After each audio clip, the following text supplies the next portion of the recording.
कारोबार की रजिस्ट्रेशन के लिए बजट 2025 और 26 में बड़ा इकदाम उठाया गया है। आपको बता दें 4% मजीद सेल्स टैक्स ख़त्म करने का फैसला किया गया है। 4% मजीद सेल्स टैक्स ख़त्म होगा ये बताया जा रहा है, लेकिन उससे FBR को नुकसान होगा। डीलर्स, थोक फरोशों, रिटेलर्स और दीगर को रजिस्टर्ड कराना होगा। ज़राए की जानिब से मजीद क्या कुछ सामने आया, बात करेंगे। उमर हयात खाना में ज्वाइन कर रहे हैं। उमर, बताइएगा। जी बिल्कुल, 18% GST के साथ जो नॉन रजिस्टर्ड बिजनेसेस थे उन पर 4% इजाफी सेल्स टैक्स जो है वो आयद किया गया था और ये गैर रजिस्टर्ड टैक्स दहिंदगान पर आयद था।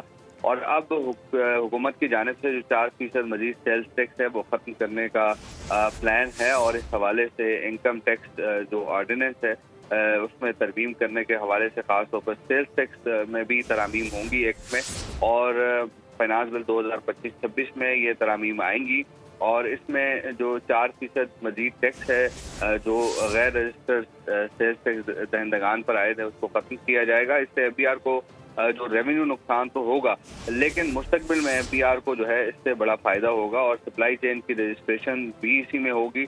और ख़ास तौर पर जो है वो जो परचून फरोश हैं या थोक फरोश हैं उनको जो है ख़ास तौर पर इसमें जो है टारगेट किया गया है ताकि वो उनकी जो मईशत है उसको दस्तावेजी जो है बनाया जा सके। ठीक है उमर, आपका बहुत शुक्रिया। सब्सक्राइब करें और बेल दबाएं ताकि कोई खबर रह न जाए।